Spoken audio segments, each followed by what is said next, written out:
Hiya folks again. So today we're going to be making like a soup.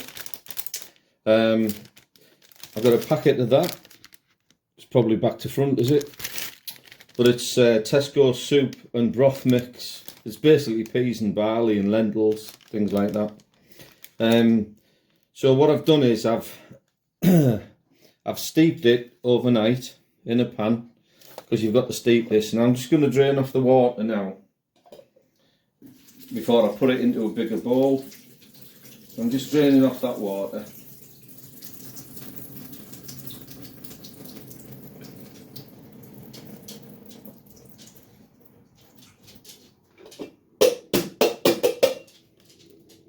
So I've transferred that now into a bigger bowl. The aim here is to do enough for at least 4 good servings, possibly more. So I've transferred that, and now what I'm going to do, I'm going to turn off the camera and I'm going to prepare some carrots, some swede,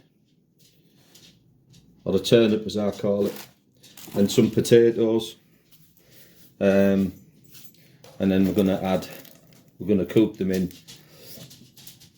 veggie stock cubes. Really tasty. Anyway, I'll turn off the camera for now, and I'll get back to you when I've peeled and diced all my veg. Right, so we're back again. So what I've done is I've chopped the swede up. You can see the size of the bits, I think, if I hold that up to the camera. I'm going to add that to this pan now of the peas and barley. I'm going to show you. That's what we've got in the pan, bubbling away, with 4 veggie stock cubes. So I've also chopped some carrots up. You can see, the size of the lumps. I've just roughly chopped the carrots. The whole purpose of this is just to show you how sort of cheaply you can make like good food. I think the swede was about 80p. That's going in there now. The carrots, there's about, I don't know, about 25p worth of carrots there. 4 decent sized carrots. And the soup mix, the broth mix, there's about £1 worth of broth mix in there. So it doesn't have to cost you a fortune, does it, to feed yourself? I'm going to put some potatoes in, probably about, I don't know, 60p worth of potatoes. An onion, I don't know how much onions are.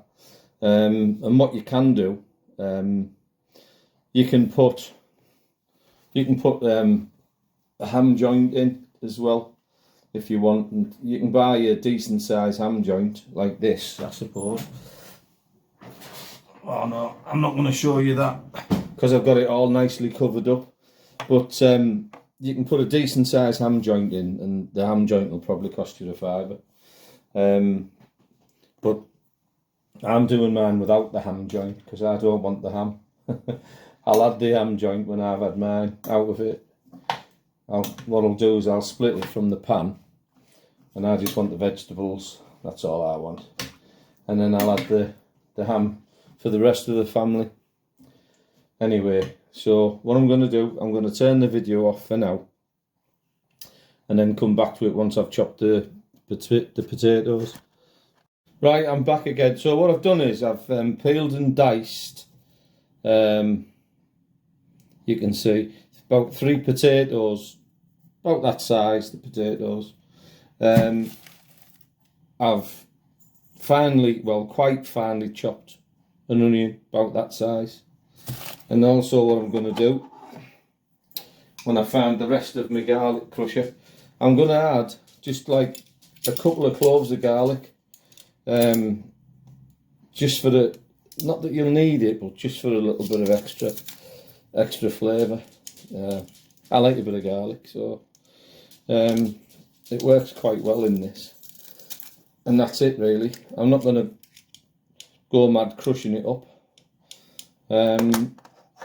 Just a little crush like that, look. And then I'm just going to add this lot to my pan if it'll fit. It might not fit. You don't need loads of potato in this because obviously you've got all that peas and barley, so you've got plenty in there. Let's just see how much of this will fit.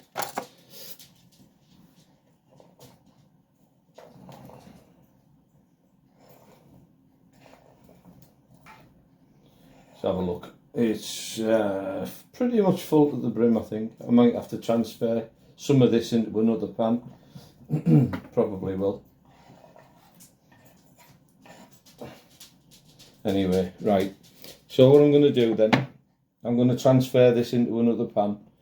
One pan for me, and the main pan, I'll add the ham. I will show you the ham when I come back, because I'm going to check on it. But for now, I'm going to go again. You don't want to see all the boring bits. I'm just going to prepare another pan, so I'll be back soon. Bye. Right, and we're back. So our ham's cooked really nicely. What I've done is, as you can probably see, I've shredded it up, cut it up into pieces like that, and that's going to go into the big pan. I've separated that pan into two pans now, so that I can put more juice in there, more gravy, because that's going to cook the dumplings when I make them. So what I'm going to do now, I'm just going to put most of this ham into that big pan. And if anybody that likes a ham sarnie, you're going to have plenty left if you want to make a sarnie. I just want the vegetables though, peas and barley. But I'm going to put this into the big pan for everybody else, and I've got my own pan. So I'll come back in a bit and do the dumplings. I've got to pop out actually and get some self-raising flour, so I'll do them when I get back. And we're back. So a little bit of a progress report. I'm going to show you the ham joint now, just so you can get an idea of the size of it. I think you can you see it there? That was about a £5, I think it was, from Tesco. And I'll show you. So we've got a full pan here, a full pan bubbling away, and I'll tell you what's in there. So in there we've got approximately 350 grams of that soup broth mix from Tesco. We've got four vegetable stock cubes in. We've got 3 sort of average sized potatoes, about the size of my fist, maybe a bit smaller. 1 onion, about the same size. We've got a swede, or a turnip as I call it, and that was about 80 pence. And 4 average sized carrots. And that's what we've got in that pan. And there's a big pan full there. Yeah, the whole object of this is just to show the younger generation, because I don't think many young people cook these days. It's fast food, isn't it, and takeaways and that. Not many people have an interest in it, younger generation. Just that you can feed yourself if you want, and your family. It doesn't have to cost you a fortune. This is a really tasty meal, this, by the way. It's one of my favourites. I'm going to also do some dumplings later on. I'll show you how to do them. Okay. I'll turn the video off again. We'll come back later. Bye. Right, so we're going to make our dumplings now. So what I've got 250 grams of self-raising flour. And what I'm going to do, I'm just going to add a pinch of salt to that. You just make a little delve in the middle of the flour, so I've added a pinch of salt. So what I need now is about 4 ounces of butter. I showed you when I was doing the bread out there. You don't really need to weigh the butter, but See, that's about an ounce. So if you break it up a little bit,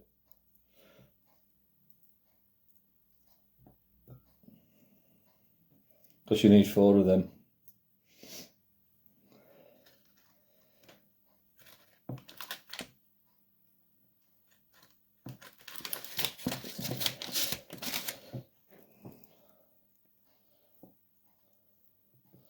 Seems like a lot of butter, but that's what you need, because we're not using suet. You'd normally use beef suet for dumplings, but you don't have to. And the only time you're going to buy beef suet is if you're going to make dumplings, so you wouldn't normally have it in, would you? So you can just use butter instead. And then what you do, when you've got your butter broken up like that, right, you've got to rub it into your flour until you've got like I said before, like a crumb texture. So you get your hands in. Obviously, right, before you do this, you've got to scrub your hands, you've got to scrub your nails, keep your hands clean. But you just rub this in, and then once it's rubbed in and you've got your consistency like crumbs, that's when you add your water to make your little bit of dumpling dough. Right, so what I'm going to do, I'm going to turn the camera off now, and I'll just carry on rubbing this in, because it's quite boring. You don't really need to watch this. You get the idea. Make a fist, or do it that way, but rub it in. Your butter needs to be cold as well, by the way, because if it's too warm, it doesn't work the same. You know, when you try to rub it in, you're not rubbing it in, you're rubbing like a gloopy substance into the flour. It doesn't work. Right, I'm going to turn the phone off, and then I'll come back to you in a minute. Right, so that's the flour and the butter rubbed in. Can you see the difference in the colour especially? It's more like a, well, not yellow, but you know what I mean. And it's like a crumb consistency. So what you do now, oh, by the way, if you haven't got a set of scales, see that tablespoon there? 12 heaped tablespoons of that is 250 grams. So you don't need to be absolutely precise, but that's what it is roughly. You won't go wrong with that measurement. So what you want to be doing now is adding a bit of water to this. I wouldn't add too much at a time. You just want to add a couple of tablespoons just to get you going, and then use the spoon to mix it in.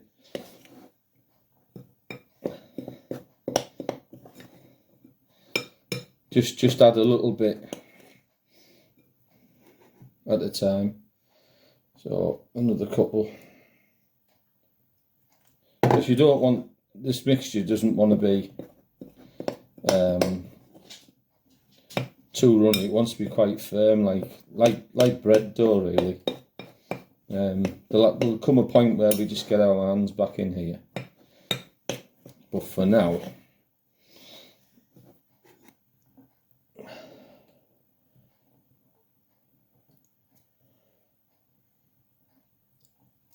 we'll put 3 in, because that's about 3 is about 45 mil, and you're going to need 152, about 225 mils of water total.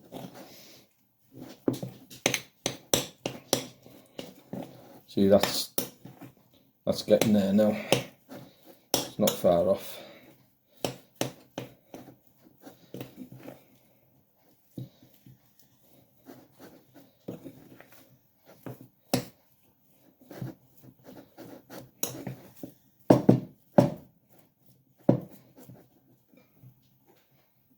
Let's see what that's like. Yeah, that's okay. So you're okay with the consistency of that. We just need to mix it all in properly now.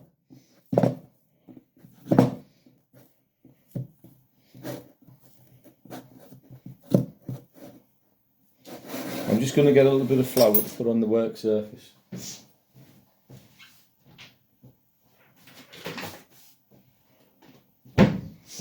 I've just used Tesco's own self-raising flour because I had to go to the little Tesco and that's what they had. Didn't have anything else, but you know what? It's probably as good as anything anyway. So we're just going to put a little bit of flour on our top there. Just so this doesn't stick.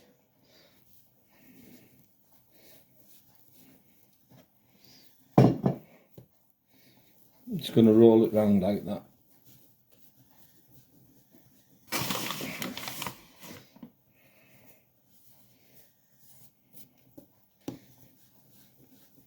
And then we're going to divide it up to make our dumplings.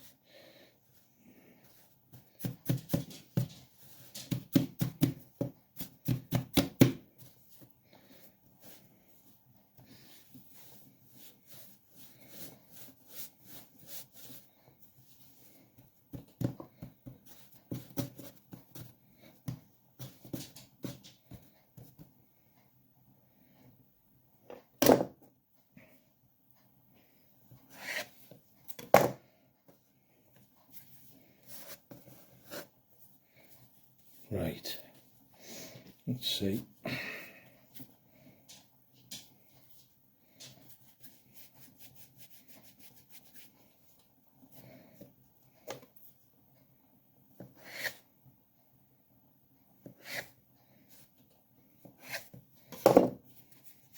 So what you want to do now is just make it into little dough balls.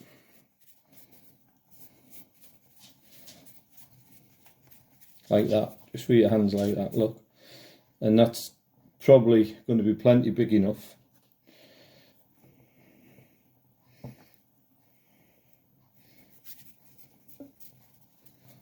We'll just, that mixture there will probably make about 8.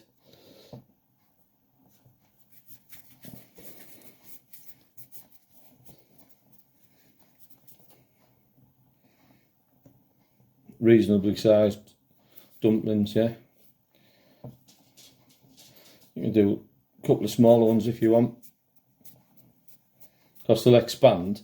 These dumplings, by the way, when you put them in your pan, they're going to soak up quite a bit of liquid. So what you might need to do is add more liquid to your pan. You know, a cup of maybe a cup of boiling water or whatever, but heat your water up first, you know, boil it in a kettle and then put it in. Because you don't want to stop that simmering away.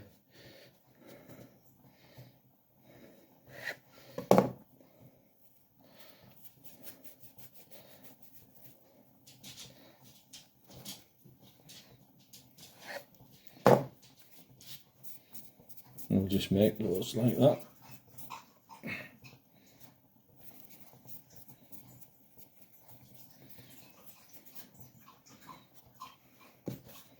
Doesn't matter if they're not all the same size.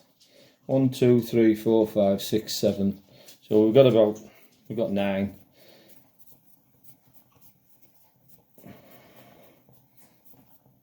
Different sizes there. And then all you do, with your pan simmering away with all your veggies and your gravy and that, you just plonk these in. Right, okay. We'll put 1, 2, 3, 4. And then we'll put some in the other pan as well. You want them like half submerged, and then you might want to turn them round later on. So press them down. If they don't go down on their own, just press them down. And these will probably take about half an hour to cook, so I'll show you them in the pan. So can you see that? they're in the pan. Right, what we'll do, we'll go away again, have a little break, I will. Have a cup of coffee while I'm waiting for my dumplings to cook. Right, so our food's all done. I've just put a plate out here for a guest. It's got the ham in it, a couple of dumplings, but I'll show you. There you go, and this is the pan. I just finished it off in the oven. It just crisps the dumplings up a little bit. Hang on, where are we? I hope you can see that. So, for not a lot of effort, really, good food. And that pan will probably serve about 6 people. And then I've got my pan as well without the ham in it. So, time to eat now. Good night, everybody.